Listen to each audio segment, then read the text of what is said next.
Bismillahirrahmanirrahim. Assalamualaikum warahmatullahi wabarakatuh dan salam sejahtera. Datuk Yang di-Pertua dan terima kasih Yang Berhormat Sik di atas persoalan yang dikemukakan. Untuk makluman Datuk Yang di-Pertua, perolehan 18 buah pesawat FA-50 daripada syarikat Korea Aerospace Industry KAI telah dilaksanakan secara tender terbuka antarabangsa tanpa melibatkan sebarang pelantikan syarikat perantara. Sebagai maklumat Yang Berhormat Sik, nilai perolehan pesawat ini adalah sebanyak 3.8 bilion ringgit.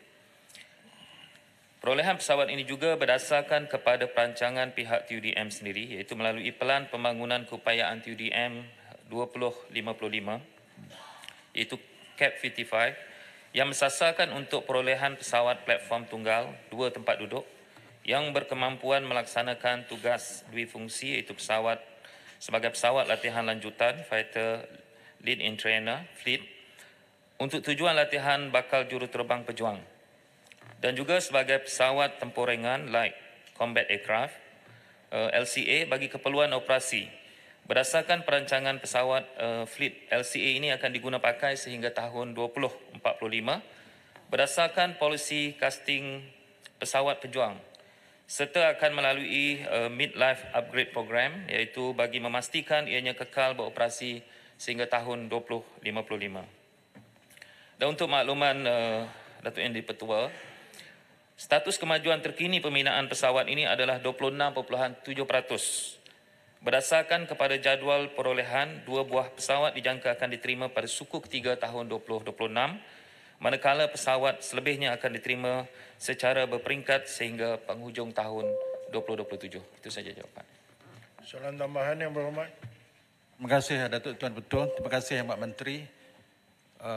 Usaha TUDM untuk perolehan pesawat ini adalah tindakan kehadapan bagi kita memenuhi keperluan pertahanan negara dan juga mengimbangi sistem pertahanan udara berbanding dengan negara-negara jiran yang lebih kehadapan, termasuk negara Filipina, tentera udara Filipina yang telah pun memperoleh pesawat ini lebih awal.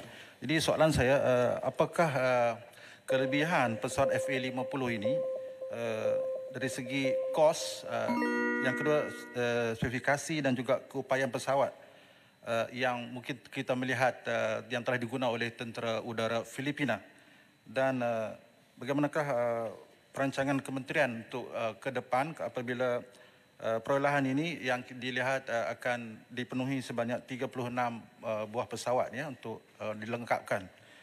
Juga sikit soalan saya, bagaimanakah, adakah juga pesawat ini akan memberi ruang untuk kita menggantikan pesawat-pesawat lama kita, termasuk Hawk, Sukhoi dan MiG yang telah pun ada kesulitan dari segi peralatan ataupun baik pulih pesawat tersebut. Terima kasih.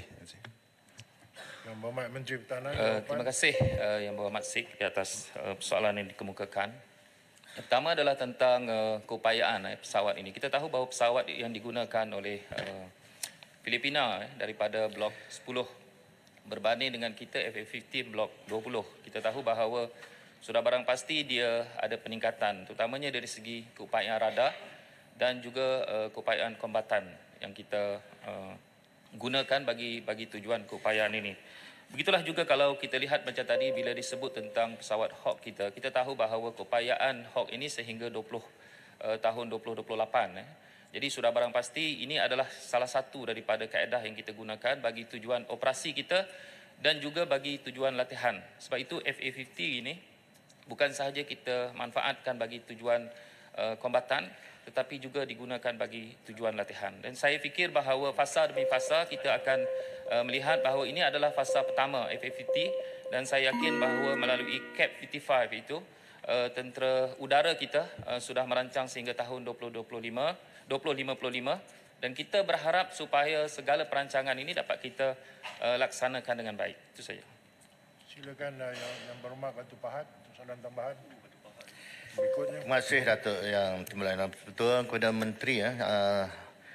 Setakat ini MiG 29 dia punya jangka hayat bila? Ada tempohnya, dan berapa unit yang boleh terbang dan berapa unit yang tak boleh terbang sekarang ni? Terima kasih. Yang Berhormat Menteri, jawapan.